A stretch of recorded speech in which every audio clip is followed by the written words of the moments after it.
Attach বাথরুমে কিভাবে ওযু করতে হয়? যেহেতু ওযুর শুরুতে বিসমিল্লাহ বলতে হয়, আর বাথরুমের মধ্যে তো আল্লাহর নাম নেওয়া যায় না, বিসমিল্লাহ বলা যায় না, তাহলে আমরা কিভাবে অ্যাটাচ বাথরুমে ওযু করব? এই বিষয়টা কিন্তু খুবই গুরুত্বপূর্ণ। আল্লাহ রাসূল সাল্লাল্লাহু আলাইহি ওয়াসাল্লাম হাদিস থেকে আমরা এই বিষয়টাকে আজকে পরিষ্কার হবো ইনশাআল্লাহ। আমি কয়েকটা পদ্ধতি আপনাদেরকে শেখাবো, এর মধ্যে যে পদ্ধতিটা আপনাদের ভালো হয় আপনারা সেইভাবে ওযু করবেন, ইনশাআল্লাহ আপনার ওযু হয়ে যাবে। কারণ আল্লাহ রাসূল বলছেন, ইবনে মাজাহ শরীফের হাদিসের মধ্যে আসছে, যেই ব্যক্তি ওযুর শুরুতে বিসমিল্লাহ বলে না তার ওযুই হয় না। মুহাদ্দিসরা হাদিসটাকে গবেষণা করে বলেন যে আল্লাহ রাসূল ওযু হয় না বলতে বুঝিয়েছেন ওযুটা পরিপূর্ণ হয় না।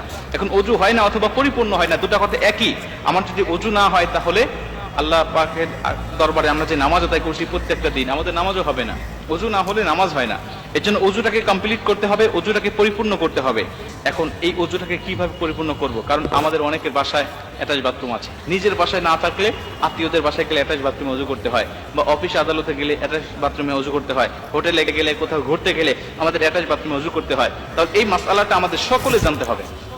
আমি আপনাদেরকে কয়েকটা পদ্ধতি শিখাই, এর মধ্যে যেটা ভালো লাগে আপনি সেটা করবেন। প্রথমত, যদি আপনার এই অ্যাটাচ বাথরুমে ওযু করার বিকল্প কোনো পদ্ধতি থাকে, বাহিরে কোনো ওযু করার জায়গা যদি থাকে, টিউবওয়েল হোক আর বাহিরে কোনো টেপ হোক, যদি এরকম বিকল্প কোনো পদ্ধতি আপনার আশেপাশে থাকে, তাহলে আপনি সবচাইতে উত্তম হবে বাহিরে ওযু করা। এটা যদি সম্ভব না হয় যে বাহিরে ওযু করার কোনো ব্যবস্থা নাই, তাহলে আপনাকে ভিতরেই করতে হবে। এবং ভিতরে করার আগে আরেকটা পদ্ধতি আছে, সেটা হলো, যদি দেখবেন যে সাধারণত ওযুখানার পাশে বা টয়লেটের পাশে সাধারণত বাড়িতে এখন বেসিং থাকে, এই বেসিংয়ে আপনি বিসমিল্লাহ সহ ওযুটাকে শুরু করবেন। কারণ বেসিংয়ে তো আর পা ধোয়া যায় না, আপনি বিসমিল্লাহ বলে ওযুটাকে শুরু করলেন, হাত মুখ ধুলেন, আপনি মাথা মাসাই করা পর্যন্ত সবকিছু করলেন, পা ধোয়া সিস্টেম নাই। যদিও এখন দেখলাম কয়েকদিন আগে একটা ভিডিওতে যে পা ধোয়া সহ ওযু করার জন্য আলাদা বেসিং বের হয়েছে, এটা বাংলাদেশে অ্যাভেলেবল কিনা আমি জানি না। তো আমাদের সাধারণত নর্মাল যে বেসিং গুলো থাকে, এটাতে আপনি ওযু শুরু করলেন, শুরু করার পরে শুধু পা ধোয়াটা বাকি রেখে আপনি টয়লেটে গিয়ে পাটা ধরলেন, এটাও অনেক উত্তম হবে, এটা আপনার জন্য অনেক ভালো হবে।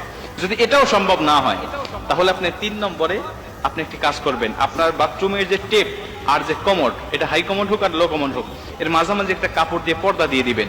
তাহলে কোনো ইখতিলাফ থাকবে না, এর মধ্যে কোনো সন্দেহ থাকবে না, আপনি এই সন্দেহ মুক্তভাবে ওযু করতে পারবেন। যদি পর্দা দেওয়া সম্ভব না হয়, কোনোটাই আপনার সম্ভব হচ্ছে না, বাহিরে ওযু করা সম্ভব হচ্ছে না, বেসিং থেকে শুরু করা সম্ভব হচ্ছে না, পর্দা দেওয়া সম্ভব হচ্ছে না, তাহলে আপনি একটি কাজ করবেন, সেটা হলো অবশ্যই বাথরুমে ঢোকার সময় তো আপনি একটি দোয়া পাঠ করতেছেন, আল্লাহুম্মা ইন্নী আউযু বিকা মিনাল খুবুসি ওয়াল খাবাইস। এই দোয়াটা আপনি পাঠ করে তো ভিতরে প্রবেশ করতেছেন। এই দোয়াটা পাঠ করার সময় অবশ্যই আল্লাহর নাম নিয়ে আপনি ঢুকেছেন।